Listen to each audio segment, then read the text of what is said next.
Bismillahirrahmanirrahim. Assalamualaikum warahmatullahi wabarakatuh. Alhamdulillahi wa kafa wassalatu wassalamu ala nabiyyina al-mustafa wa ala alihi wa sahbihi wa man sara ala nahjihi wa iktafa.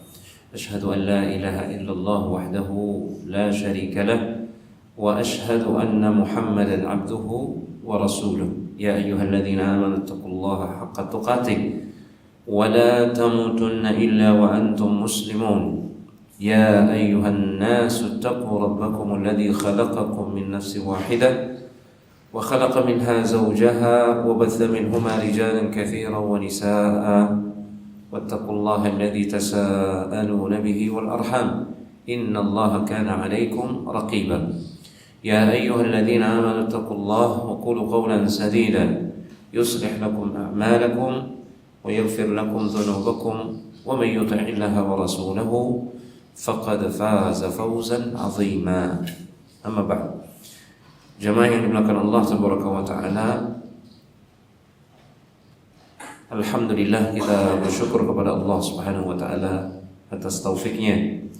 Tidak lupa salawat serta salam kita haturkan untuk baginda Nabi-Nya yang mulia alaihi salatu wassalam, juga untuk segenap keluarga dan para sahabat beliau dan seluruh umat beliau. Alhamdulillah kita dipertemukan kembali.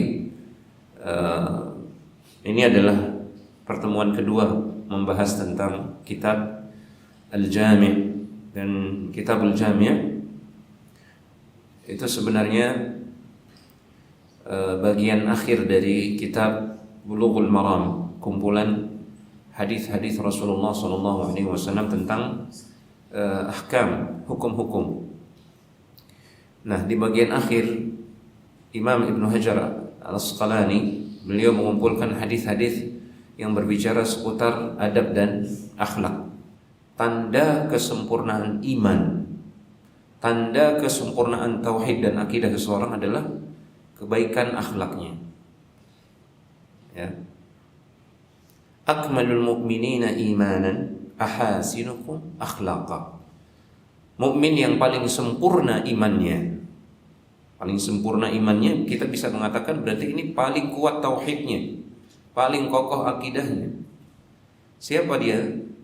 Ahasinukum akhlaqa, yang paling baik akhlaknya. Sehingga urusan adab dan akhlak ini tidak bisa dipisahkan dari tauhid dan akidah. Ya. Bahkan orang kalau tauhidnya baik, pasti akhlaknya baik. Orang kalau ngaji tauhid, ngaji tentang akidah sahihah, kemudian akhlaknya buruk, berarti ada yang salah. Boleh jadi dia tidak ikhlas dalam menuntut ilmu akidah, atau kurang dia menerapkan adab-adab dalam menuntut ilmu. Itu juga berdampak kepada kurangnya keberkahan atau hilangnya keberkahan ilmu tersebut. Ya. Makanya Nabi SAW itu berlindung dari ilmu yang tidak bermanfaat. Ya kan? Salah satu doa Rasulullah SAW apa? Allahumma inni a'udzubika min ilmin la yanfa'.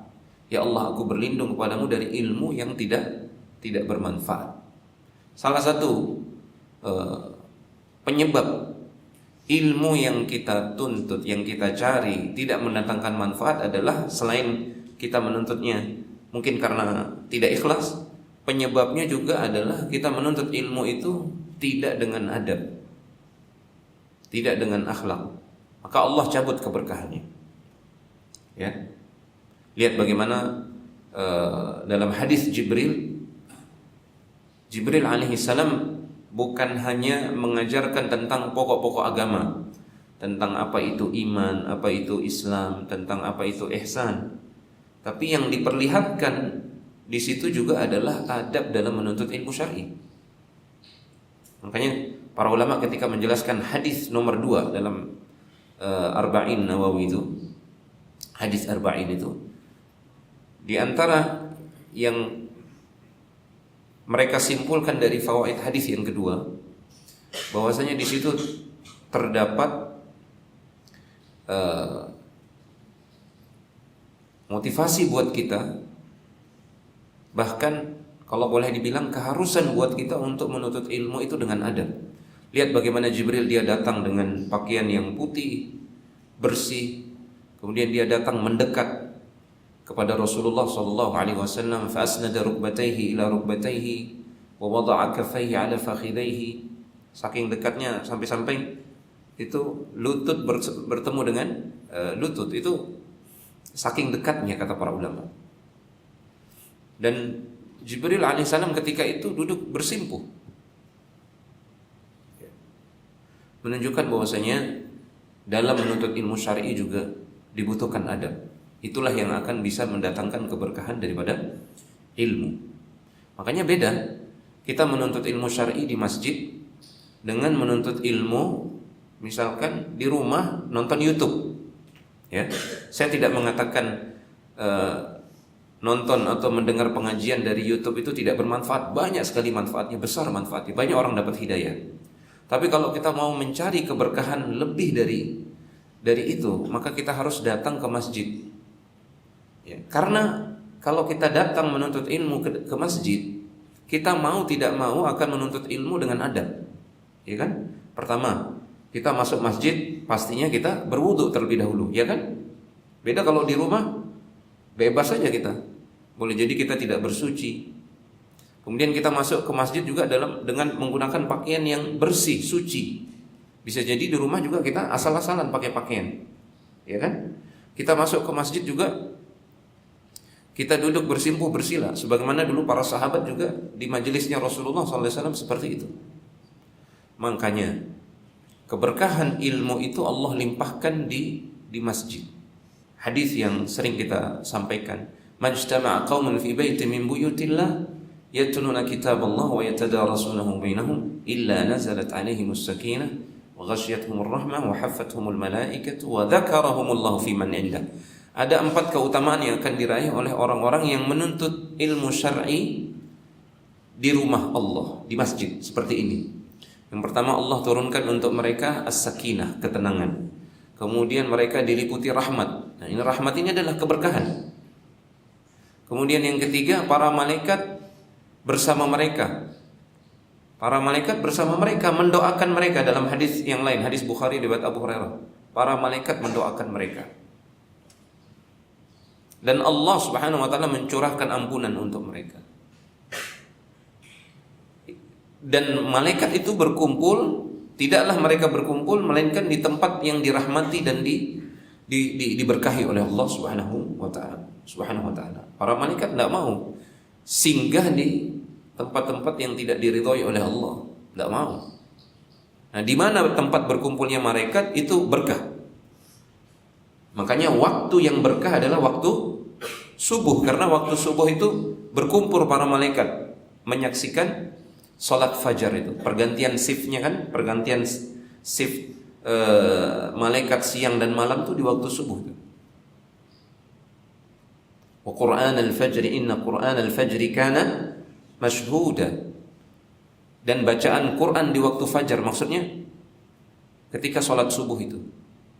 Karena bacaan Al-Quran ketika sholat subuh itu disaksikan oleh para malaikat. Ya. Maksudnya adalah para malaikat di mana mereka berkumpul, kapan mereka berkumpul, berarti di situ adalah tempat yang diberkahi dan itu adalah waktu yang diberkahi. Makanya waktu subuh itu berkah sekali. Sampai-sampai Rasulullah berdoa, Allahumma barik fi ummati, Allahumma barik li fi ummati fi bukuriha. Allahumma barik li ummati fi bukuriha. Ya Allah, berilah keberkahan untuk umatku di waktu pagi, di waktu subuh. Nah, kemudian Allah Subhanahu wa taala yang keempat disebutkan dalam hadis tersebut, Allah akan memuji-muji, menyebut-nyebut nama hamba-hambanya yang hadir di majelis ilmu di rumah Allah, di masjid. Nah, khawati fillah rahimani wa rahimakumullah. Jadi sekali lagi, adab adalah salah satu faktor utama yang bisa menyebabkan ilmu yang kita dapatkan itu ilmu yang berkah. Ilmu yang berkah ini yang merubah kita, merubah keluarga kita, merubah keadaan kita jadi lebih baik lagi. Ilmu yang berkah itu yang mendatangkan kemanfaatan sangat banyak sekali. Sekalipun ilmu yang kita dengarkan itu pernah kita dengar sebelumnya, tapi boleh jadi kita mendengarkan ilmu itu pertama kali kita belum dapat keberkahannya, tapi kita bisa jadi mendapatkan keberkahan ilmu itu ketika kita mendengarkannya untuk kedua kalinya, ketiga kalinya, kita tidak tahu. Itulah yang kita cari, ilmu yang diberkahi oleh Allah Subhanahu wa taala. Ini salah satu sisi yang menunjukkan pentingnya adab dan akhlak. Kemudian tanda dekatnya seseorang kepada Allah Subhanahu wa taala. Tanda dekatnya seseorang dengan Rasulullah sallallahu alaihi wasallam itu juga akhlak. Rasulullah sallallahu alaihi wasallam bersabda, "Inna aqrabikum minni majlisan yaumal qiyamah ahasinukum akhlaqa." Orang yang paling dekat nanti tempat duduknya denganku di hari kiamat adalah yang paling baik akhlaknya. Inna aqrabakum minni majlisan yaumal qiyamah ahasinukum akhlaqa. Yang paling dekat kedudukannya dengan Rasulullah nanti di akhirat adalah yang paling baik adab akhlaknya. Jadi luar biasa. Tapi kita perlu berilmu tentang adab dan akhlak ini. Segala sesuatu harus dengan ilmu. Adab dan akhlak yang mulia itu harus berdasarkan kepada dalil Al-Quran dan As-Sunnah. Mana yang menurut Allah dan Rasulnya ini adalah adab dan akhlak yang mulia, maka itu yang kita muliakan, yang kita amalkan. Mana yang menurut Allah dan Rasulnya ini tercela, maka itulah yang tercela. Karena kalau tanpa ilmu jemaah ya, kalau tanpa ilmu, betapa banyak adab yang dianggap adab mulia oleh manusia ternyata itu diharamkan oleh Allah Subhanahu wa taala. Ya kan? Ya, banyaknya tradisi-tradisi yang dianggap baik oleh manusia, ternyata itu kalau kita kembalikan kepada syariat, kita kembalikan kepada dalil Al-Quran dan Sunnah, ternyata itu diharamkan oleh Allah Subhanahu wa taala. Ya kan?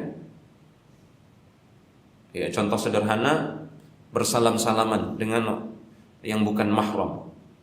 Ya, di sebagian tempat itu aib. Kita tidak bersalaman dengan sepupu kita, lawan jenis. Dianggap tercela. Padahal kalau secara syar'i justru itu diharamkan, ya kan? Belum lagi yang berkembang, semakin berkembang zaman, semakin jauh dari era generasi-generasi terbaik, semakin banyak adab dan tradisi yang dianggap baik oleh manusia, namun sebenarnya itu diharamkan oleh Allah Subhanahu wa taala. Ya, bukti sederhana di sekarang ini yang lagi viral itu tradisi sound horeg, ya kan? Tradisi sound horeg itu kan sampai perdebatan sengit sekali. Yang satu menganggapnya baik, yang satu mengharamkan. Itu kalau kita tidak kembalikan kepada syariat. Kalau kita tidak kembalikan kepada dalil Al-Quran dan Sunnah di atas pemahaman salafuna as-salih, maka akan kacau balau kita dalam memahami mana adab dan akhlak yang mulia, mana adab dan akhlak yang buruk, yang tercela. Nah, disinilah pentingnya kita menuntut ilmu tentang ini jemaah. Baik, kita masuk membahas hadis adab atau akhlak yang pertama yang ada dalam Kitabul Jami' ini, hadis Abu Hurairah radhiyallahu ta'ala anhu. Qala Rasulullah sallallahu alaihi wasallam, haqqul muslim 'alal muslimi sitt. Hak muslim atas muslim yang lain itu ada 6. Idza laqitahu fasallim alaihi. Yang pertama, kalau engkau bertemu dengan saudaramu yang muslim, maka ucapkanlah salam kepadanya. Ini redaksinya perintah, fasallim alaihi. Makanya sebagian ulama memahami ini wajib. Ada ulama yang memahami, yang menegaskan bahwasanya orang kalau dia berpapasan, kemudian dia pertama kali melihat saudaranya, wajib dia memulai salam. Saking pentingnya masalah ini. Nanti insya Allah akan kita jelaskan, ya, terkait hukumnya. Kemudian yang kedua, wa idza da'aka fa'ajibhu. Kalau engkau diundang, undangan walimah misalkan, undangan pernikahan, fa'ajibhu, maka sambutlah undangannya, datangi. Ya. Ini juga hukumnya wajib, ya. Kalau dia terpenuhi syarat-syaratnya, maka hukumnya wajib. Kalau tidak ada penghalang-penghalangnya, hukumnya ini juga wajib. Wa idza stansahaka fansahhu. Kalau engkau dimintai nasihat, maka berikanlah nasihat yang baik, yang tulus. Nasihat ini bukan hanya sebatas urusan agama. Bukan. Bahkan urusan yang sifatnya umum, yang di situ mengandung kemaslahatan untuk saudara kita. Ya. Ada sesuatu yang boleh jadi itu mudarat bagi dia, kemudian dia minta nasihat kepada kita, wajib kita memberikan nasihat. Bahkan dalam perkara yang umum, dalam urusan kesehatan misalkan di antara jamaah sekalian di sini ada ahli kesehatan, anggaplah dokter. Kemudian ada teman kita satu masjid, dia konsultasi tentang sakitnya. Ini sama. Idza stansahaka fansah. Ini berarti dia minta nasihat. Hadis ini menjelaskan kalau ada saudara meminta nasihat, fansahhu, berikan dia nasihat yang terbaik. Kalau ada di antara kita misalkan ahli di sini terkait jual beli, ahli terkait disiplin ilmu tertentu, kemudian saudara kita minta nasihat, dia konsultasi, dan kita mampu untuk memberikannya, maka berikan nasihat, berikan saran, berikan solusi. Ini maksud dari hadis ini. Idza stansahaka fansahhu. Berlaku umum. Kalau ada saudara kita misalkan minta nasihat, saya ingin menikah dengan fulana, gimana menurutmu? Nah, kita yang tahu tentang seluk-beluk si akhwat ini, si fulanah ini, kita kasih tahu, oh dia akhlaknya begini, dia orangnya begini, keluarganya begini dan begitu. Kasih informasi. Seakan-akan kita menginginkan kebaikan untuk diri kita. Kita menginginkan kebaikan untuk saudara kita sebagaimana kita menginginkan kebaikan untuk diri kita. Jangan justru kita tipu saudara kita. Ya. Kita berikan nasihat yang justru na'udzubillah menjerumuskan dia. Karena ada kedengkian misalkan dalam hati kita, atau ada hasad, ada iri hati. Baik. Ini yang keberapa tadi? Yang pertama tadi apa? Idza laqitahu fasallim alaihi. Salam, ucapkan salam. Yang kedua, menjawab atau menyambut undangan. Yang ketiga, wa idza stansahaka fansahu. Kalau dia minta nasihat, dia konsultasi, maka berikanlah nasihat yang baik. Wa idza atasa, ini yang keempat. Wa idza atasa fahamidallah fasammithu atau fashammithu. Kalau dia bersin kemudian dia mengucapkan alhamdulillah, maka ucapkanlah doa yarhamukallah, doakan dia semoga Allah merahmatimu. Ini ada penjelasannya.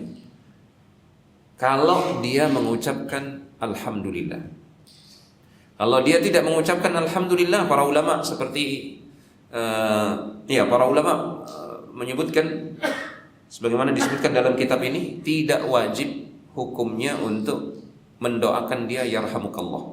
Misalkan dia bersin, kemudian dia tidak mengucapkan alhamdulillah, maka tidak wajib hukumnya kita mendoakan yarhamukallah.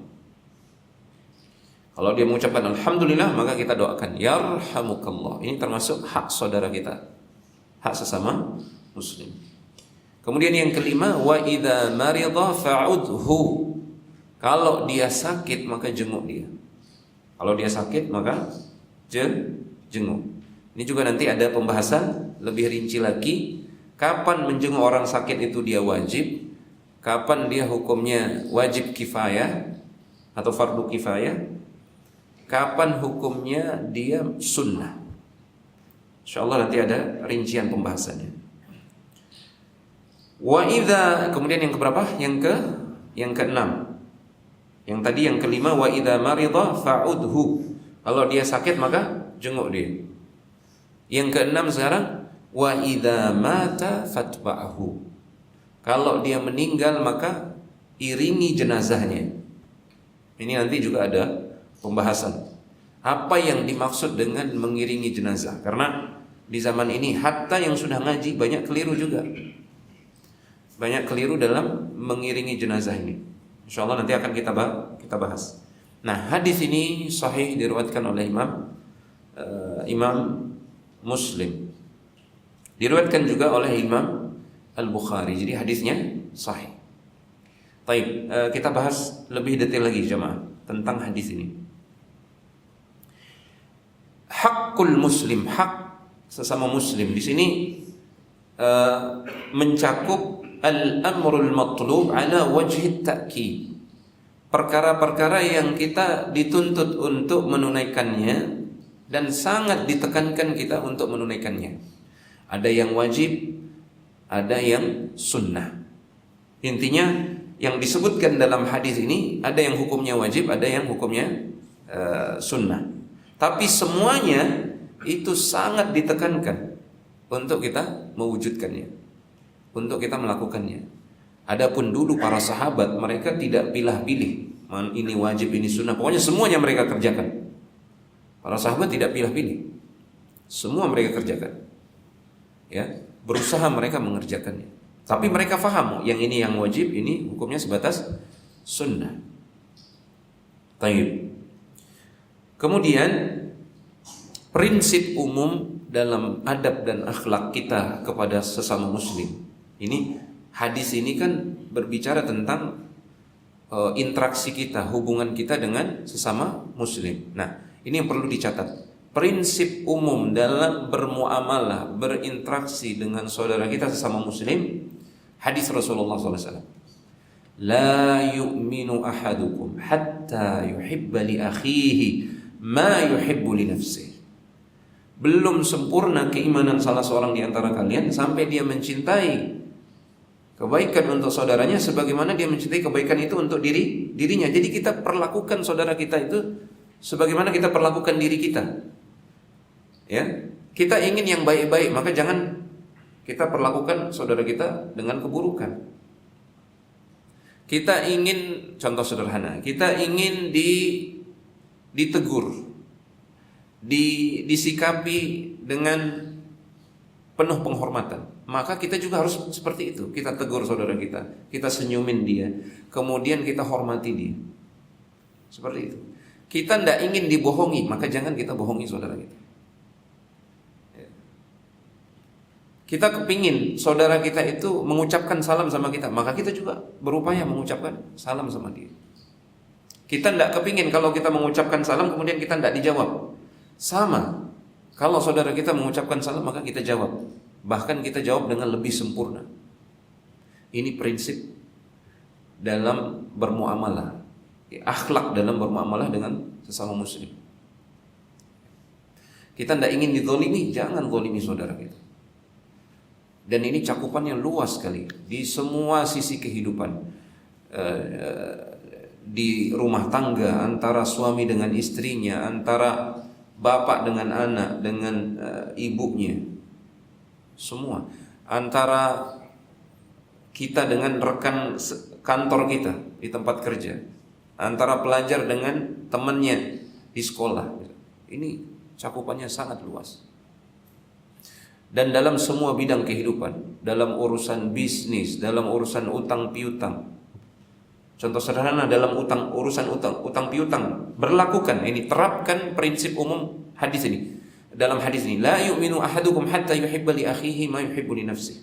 Dalam hutang piutang misalkan, ada orang yang dia sudah mampu untuk mengembalikan hutang tapi dia ditunda-tunda.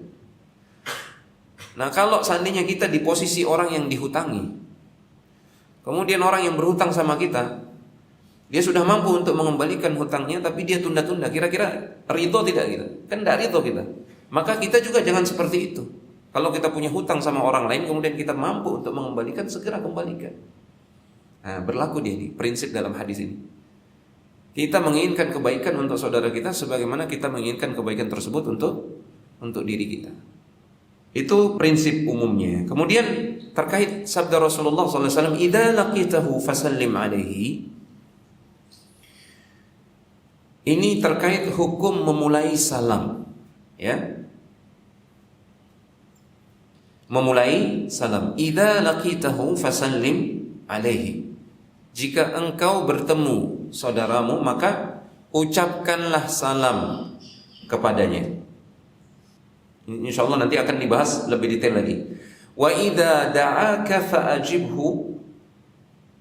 Jika engkau diundang, maka penuhi undangannya. Kalau tidak ada halangan, tidak ada uzur yang syar'i, maka penuhi undangannya. Para ulama mengatakan di antaranya adalah undangan walimah, undangan akad nikah atau pernikahan. Kalau tidak ada halangan, misalkan tidak ada kendala kita untuk hadir, jaraknya tidak jauh, kemudian kita tidak dalam kondisi sakit misalkan, kemudian undangannya tersebut tidak ada unsur keharaman di dalamnya, dan kita mampu untuk datang, maka wajib hukumnya untuk datang. Wajib hukumnya untuk datang. Namun para ulama memberikan batasan. Ini jika undangannya itu secara khusus dan langsung. Paham maksudnya? Kalau dalam tradisi kita ada tradisi yang baik sekali. Kalau kita di pesila, ya, dia datang langsung kepada kita. Atau dia lewat WA, lewat SMS, saya undang antum hadiri walimah anak saya misalkan, atau walimah saya misalkan. Kita diundang secara langsung. Tapi kalau undangannya umum, maka para ulama mengatakan hukumnya tidak wajib. Misalkan undangan umum sering di masjid, ya. Ba'da Isya ada hajatan, misalkan fulan saudara kita dia baru pulang haji, dia mau walimatus safar, dia mau syukuran pulang dari hajinya. Undangannya umum untuk jamaah masjid. Nah ini tidak wajib. Hukumnya tidak wajib. Yang wajib itu jika undangannya secara khusus dan langsung. Bagaimana kalau undangannya di pulau seberang? Misalnya undangannya di Jakarta. Apakah wajib hadir?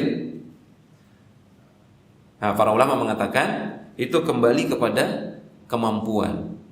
Itu kalau sudah seperti itu, jarak jauh dan dibutuhkan biaya, maka hukumnya tidak wajib. Hukumnya tidak wajib. Baik. Bahkan undangan di sini tidak hanya sebatas undangan untuk makan-makan. Walimah itu kan makan-makan, ya. Walimah itu makan-makan intinya. Bahkan undangan gotong royong untuk membantu saudara muslim kita. Termasuk di sini dikatakan hatta da'wa li musa'adatihi wa mu'awanatihi ala hamli syai'in. Bahkan termasuk cakupan dalam hadis ini adalah kalau kita diundang, ya, untuk membantu saudara muslim kita yang sedang membutuhkan. Kalau kita diundang, ya, kalau kita mampu untuk memenuhi undangan tersebut, maka kita datangi. Ini termasuk hak sesama muslim. Kita diundang, misalkan dia lagi bangun rumah misalkan, ya, dia butuh bantuan, dia sangat butuh bantuan, dan tradisi ini masih ada di kampung-kampung, alhamdulillah, ya. Apalagi kalau undangannya gotong royong masjid. Ini lebih mimbabi aula, lebih utama lagi untuk kita penuhi undangan tersebut. Ya, tentu fattaqullaha mastata'tum, sesuai dengan kemampuan kita. Wa idza marida fa'udhu. Kalau saudaramu sakit maka jenguk dia. Summiyat iyadah litakarruriha. Ini penting untuk kita ketahui jemaah. Jadi idza marida fa'udhu. Udhu ini kalimat perintah, jenguk dia. Nah, kata-kata jenguk, udhu, ini satu akar kata dengan iyadah. Iyadah satu akar kata dengan id. Apa makna id? Yang berulang. Hari raya, kenapa dia Idul Fitri? Kenapa dinamakan demikian? Karena dia berulang setiap tahun, ya kan? Nah, iyadah itu sesuatu yang berulang. Makanya para ulama mengatakan sebenarnya menjenguk orang sakit itu tidak cukup hanya sekali.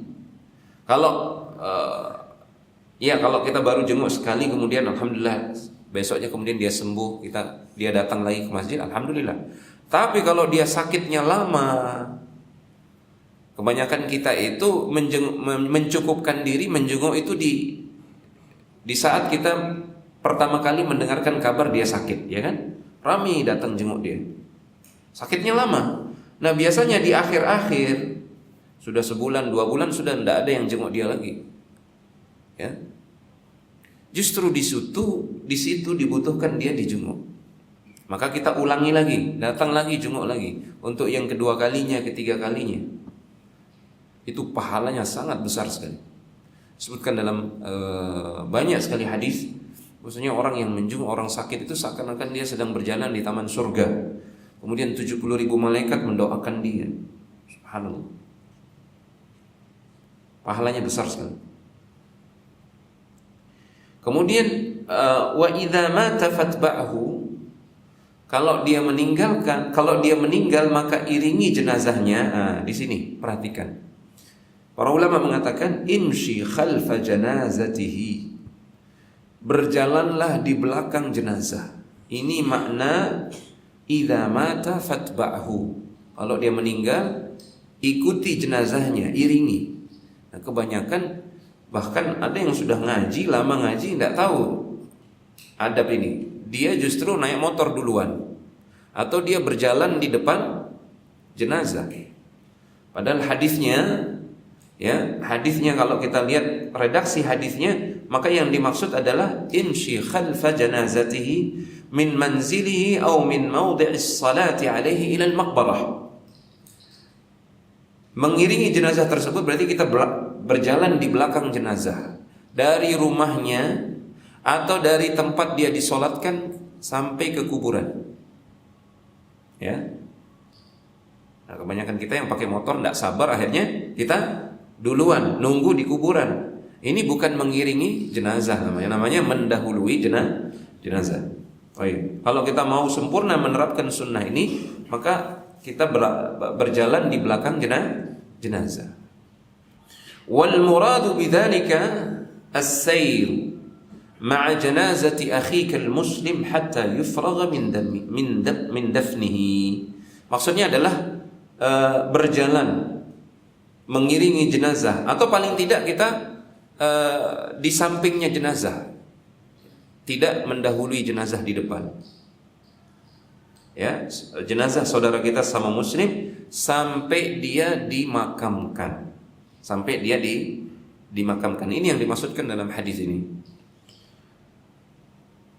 Wa adamit takhalluf anhu li ada'i ratibatin aw nahwi dzalik. Ya. Bahkan yang namanya fatba'hu, iringi jenazah, jangan kita ketinggalan jauh juga. Ketinggalan jauh. Jenazah sudah sampai kuburan, baru kita jalan.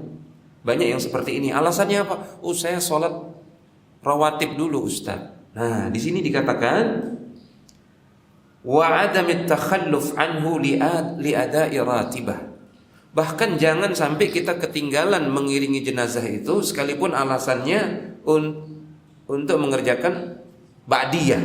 Kan banyak ya, jenazah, ada orang masbuk misalkan, dia masbuk, jenazahnya sudah diantar ke kuburan, kemudian dia selesai sholat, dia ngerjakan ba'diyah dulu.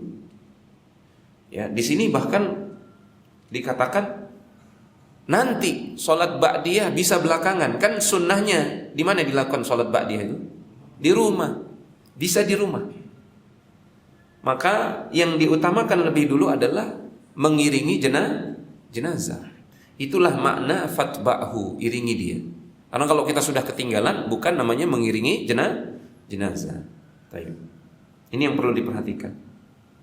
Wal wajhu tsalits li al-hadits dalilun ala anna min simat ad-din al-islami annahu dinul mahabbah wal mawaddah wat ta'aluf bainal muslimin. Antum perhatikan hadis ini jemaah.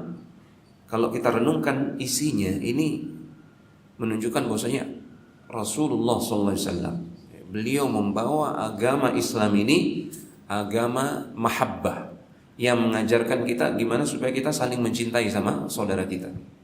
Ini kan salam, mengucapkan salam, kemudian memenuhi undangan, menjenguk kalau dia sakit, kalau dia bersin kita doakan rahmat, kalau dia minta nasihat kita berikan nasihat terbaik.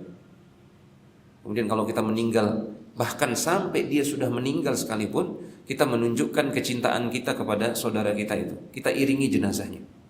Menunjukkan agama Islam ini agama mahabbah, agama kecintaan kepada saudara muslim. Bukan agama justru kita bermusuh-musuhan dengan saudara kita, saling membelakangi, saling tidak menjawab salam. Na'udzubillah. Wat ta'aluf bainal muslimin, agama yang menyuruh kita untuk menjalin kasih sayang, persaudaraan dengan saudara sama muslim. Ini indahnya syariat kita. Fil hadis dalilun ala anna al-Islam fil hadis dalilun ala anna as-salam min mahasinil Islam wa min asbabil mahabbah wat ta'aluf bainal muslim. Di hadis ini kita juga mendapatkan faedah bahwasanya di antara yang bisa menumbuhkan kecintaan kita kepada saudara kita sesama muslim adalah mengucapkan salam. Mengucapkan salam. Nah, di sini ada satu catatan terkait sunnah mengucapkan salam. Rasulullah SAW pernah ditanya, Ayyul islami khair? Ya Rasulullah, Ayyul islami khair? Wahai Rasulullah SAW, Islam yang seperti apa yang terbaik? Apa kata Rasul? An tut'imut ta'am wa taqra'us salam ala man 'arafta wa man lam ta'rif. Engkau memberikan makan kepada orang yang membutuhkan. Traktir makan itu amalan yang sangat mulia sekali. Kemudian yang kedua, engkau mengucapkan salam kepada orang yang engkau kenal maupun yang tidak engkau kenal. Nah, ini dia. Kita selama ini banyak meninggalkan sunnah ini. Kita hanya mengucapkan salam kepada yang kita kenal. Ini jemaah di sini semua sudah saling kenal atau ada yang belum kenal? Ada yang belum kenal ya? Nah, nanti pas keluar dari masjid ini jangan sampai meninggalkan sunnah ini. Ya, siapa yang mengucapkan salam kepada saudaranya sekalipun belum kenal, dia dapat pahala sunnah mengucapkan salam, dan dia dapat pahala lagi menghidupkan sunnah. Pahala menghidupkan sunnah. Ya. Karena di zaman ini orang yang salam kepada orang yang tidak dia kenali, ya jelas-jelas dia muslim ya, kita tahu dia muslim. Apa ciri-ciri dia muslim? Ya penampilan zahirnya muslim, dia ke masjid misalkan. Itu yang paling jelas sudah itu. Kita satu masjid sama dia. Paling jelas itu sudah. Tanda dia muslim. Walaupun kita tidak kenal, ucapkan salam.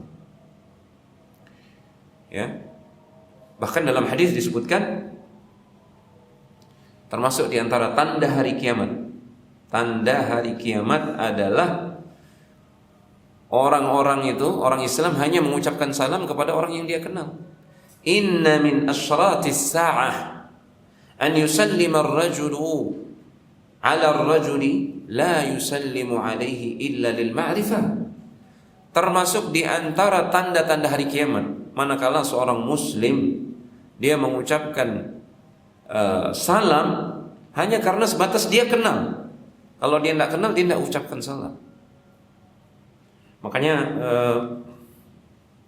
dalam hadis Rasulullah SAW disebutkan, la tadkhuluna al-jannata hatta tu'minu wa la tu'minu hatta tahabbu.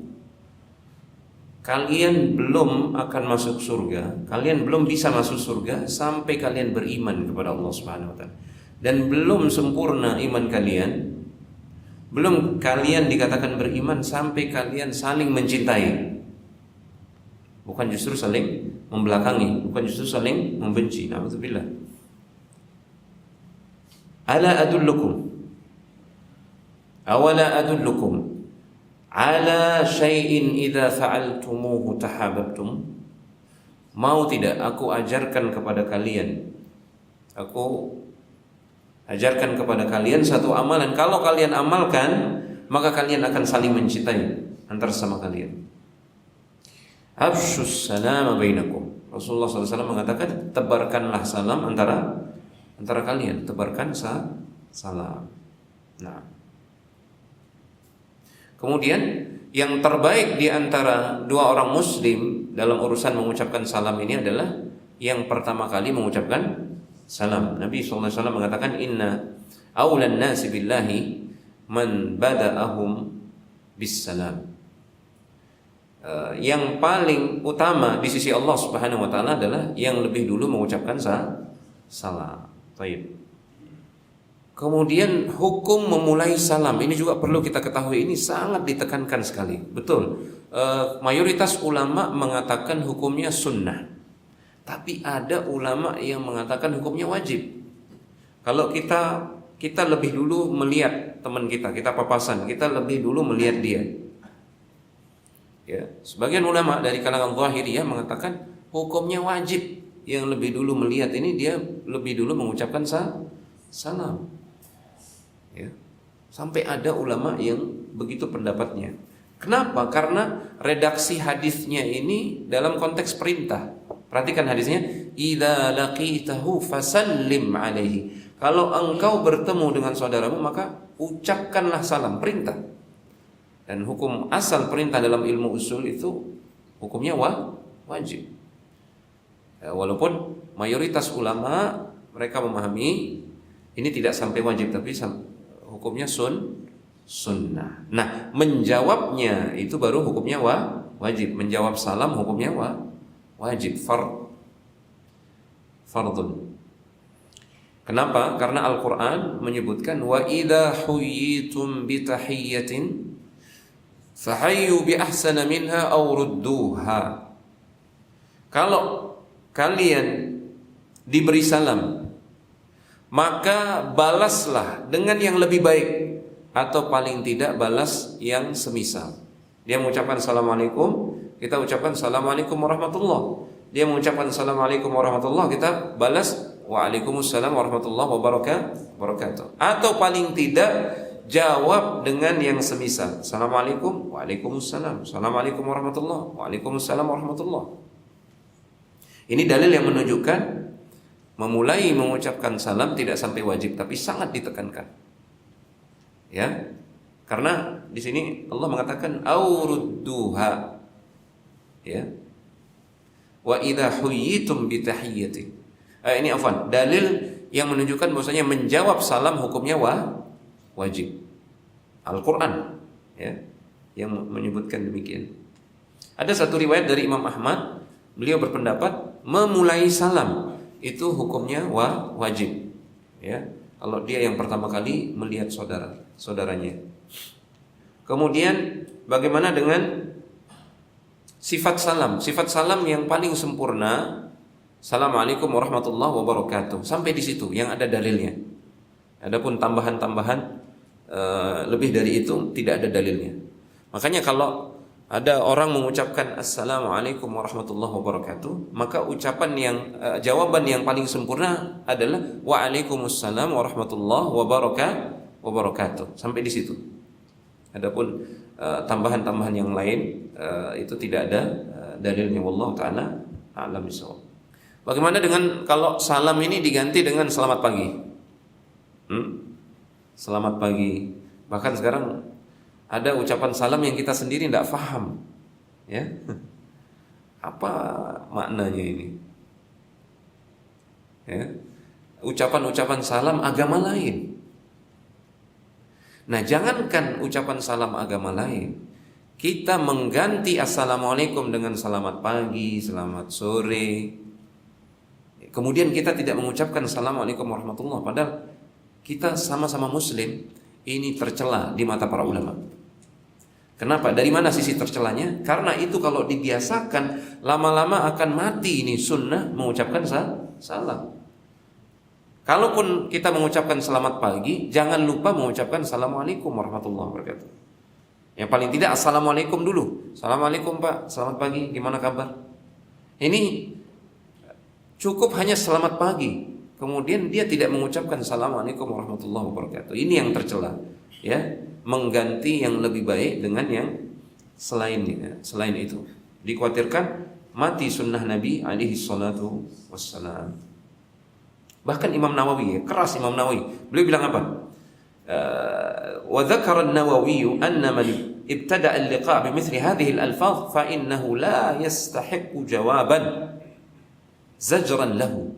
Kalau ada orang yang mengganti assalamualaikum warahmatullahi dengan ucapan yang lain, kalau dalam bahasa Arab ada tuh apa? Sabahun nur, sabahul masa. Kan ada dalam pelajaran bahasa Arab. Sabahun nur. Kalau dia hanya mengucapkan sabahun nur, selamat pagi atau pagi yang bercahaya, pagi yang indah, kemudian dia tidak mengucapkan assalamualaikum warahmatullahi wabarakatuh, Imam Nawawi mengatakan tidak pantas atau tidak berhak dia dijawab orang yang seperti ini, sebagai bentuk pelajaran buat dia. Itu Imam Nawawi mengatakan demikian. Bagaimana ini hadisnya? Idza laqitahu fasallim alaihi. Kalau engkau bertemu dengannya maka ucapkan salam. Bagaimana kalau kita sudah ketemu kemudian pisah? Apakah kita mengucapkan salam? Kalau berdasarkan hadis ini tidak, tapi ada hadis yang lain. Ada hadis yang lain yang mengatakan idza intaha ahadukum ilal majlis falyusallim. Kalau sekalian sudah selesai bermajlis, bertemu, salah satu mau pergi duluan, maka tetap disunnahkan mengucapkan salam. Ya, mau pergi lebih dulu tetap disunnahkan untuk mengucapkan salam. Bagaimana dengan mengucapkan salam kepada non-muslim atau orang kafir? Memulai mengucapkan salam kepada orang kafir hukumnya tidak boleh. Tapi kalau dia mengucapkan salam kepada kita, maka jawabannya adalah wa alaik, wa alaika atau wa alaikum. Cukup hanya sebatas itu. Nabi SAW pernah didatangi oleh pendeta-pendeta Yahudi, mereka mengucapkan assalamualaikum, disamarkan ucapannya, seolah dia mengucapkan assalamualaikum, tapi mereka mengucapkan assalamualaikum. Assam itu maksudnya racun. Semoga kematian bagimu, maksudnya dia doakan mati Rasulullah SAW. Rasulullah menjawab wa'alaikum, wa'alaikum. Aisyah yang marah ketika itu, ya Rasulullah, dia mendoakan kematian kepada. Bagaimana kalau mengucapkan salam di sekumpulan orang yang ada muslim, ada kafir? Ini sering ditanyakan juga, terutama di acara pertemuan, kemudian pembawa acaranya misalkan dia muslim, kemudian yang hadir di acara tersebut ada muslim, ada kafir. Fatwa para ulama, boleh mengucapkan assalamualaikum, tapi khusus diniatkan bagi yang muslim. Karena ini pernah terjadi di zaman Rasulullah SAW. Ada di situ berbaur, ada sahabat, ada orang kafir, musyrik. Ya. Rasulullah tetap mengucapkan assalamualaikum kepada para sahabat. Berarti boleh hukumnya di satu pertemuan ada muslim, ada kafir, kita mengucapkan assalamualaikum. Kita niatkan bagi yang muslim. Ya, karena dalam assalamualaikum itu terdapat doa keselamatan. Keselamatan untuk kalian. Sementara orang kafir kalau dia tidak bertobat dari kekafirannya, mustahil selamat. Maka tidak boleh kita mendoakan keselamatan. Kalau kita mendoakan hidayah boleh. Kalau dia masih hidup, semoga dia diberikan hidayah, itu boleh. Termasuk juga yang dibolehkan adalah kita doakan dia sembuh. Mendoakan orang kafir sembuh itu hukumnya boleh. Ya, tapi jangan hanya doakan sembuh supaya dia ada kesempatan masuk Islam. Itu niat kita. Wallahu taala a'lam bishawab. Hadza wa sallallahu ala nabiyyina Muhammad wa ala alihi wa sahbihi wa sallam wa akhiru da'wana anil hamdulillahi rabbil alamin. Subhanakallahumma wa bihamdika asyhadu an la ilaha illa anta astaghfiruka wa atubu ilaik. Assalamualaikum warahmatullahi wabarakatuh.